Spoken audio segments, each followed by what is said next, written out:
Hi everybody, welcome back. And I'm delighted to be back with Alex Myers at Jewish Care. And the topic for this lesson is values-based recruitment. So Alex, let's start by understanding a few of the challenges that the organisation faces in terms of recruiting. Sure. Well, if you asked me that question a year ago, it would be very different. A year ago, we weren't getting many applications, and those that we did get were not of a high quality. And we put this down to the fact that people thought that you needed to be Jewish to work at Jewish Care, and that is absolutely not the case. They also thought that you needed to have experience in a care environment. Also not the case. So we've worked really hard over the last year changing the perception on this. Now our challenges are sifting. We get a lot of applications and we need to make sure that the people that are recruited into the organisation are the best match for us. The organisation has committed itself to values-based recruitment. For those providers that are considering or not familiar with the approach, could you tell us a bit more about it? Sure. Well, for us, values started with being really clear about what values meant for Jewish Care. And then once we were clear on that, we helped the organisation understand how it was really important for service delivery. And then it's infiltrated into everything we do. So all of our recruitment, we ask about it in interview questions, but it's not the only way that we use values-based recruitment.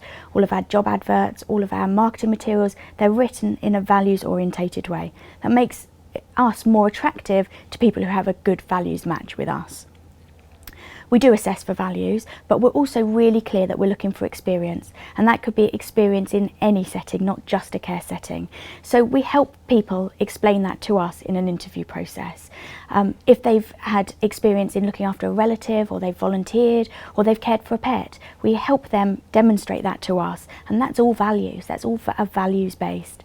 We're also really clear about competency as well. It's no good recruiting somebody into the organisation who fits in really nicely but can't do the job.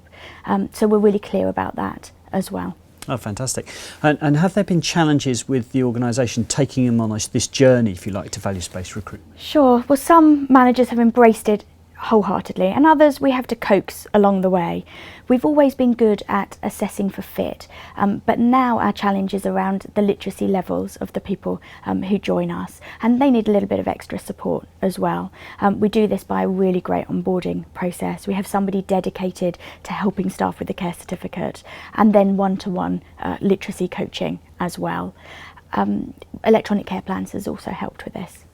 What impact has this had on your ability to recruit and retain staff? For example, do you have any metrics? Sure. We try and measure absolutely everything and anything we can, because that tells us about the recruitment process and how we can make things better. So I can tell you that since our tracking system launched a year ago, 13,000 applications have fallen into the system. That's pretty significant. There's a lot of sifting going on. Out of those, we offer 7% an interview. And if that number goes up or down, that tells me something about the sifting process. Out of those 7%, 38% have been offered a job with us. Again, we're tracking this to see how our interview process is. And out of that 38%, 67% have accepted. Now that number is really good for me, because that tells me that people are happy with the process, because we know people won't accept a job if they haven't had a great process, and that they're happy with the offer that we're making. But the tracking doesn't stop there. We are monitoring our time to hire and also our recruitment spend as well.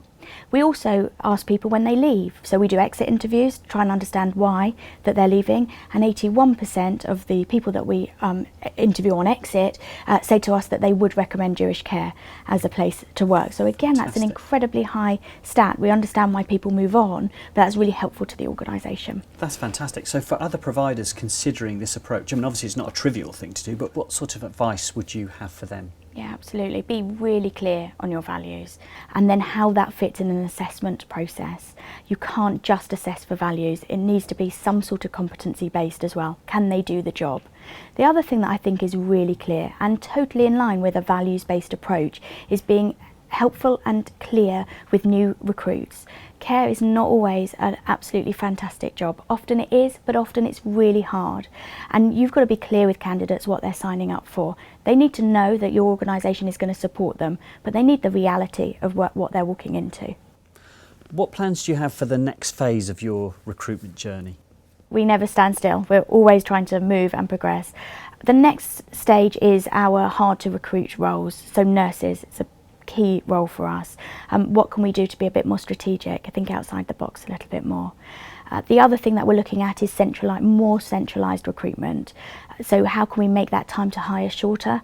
How can we recruit people into the organisation and then see where they would best fit? Perfect. Well, thank you so much for your time, Alex. It's really interesting to talk to you about this topic, and Jewish Care is one of the leaders, I think, in this area. So thank you very much for sharing. Thank you.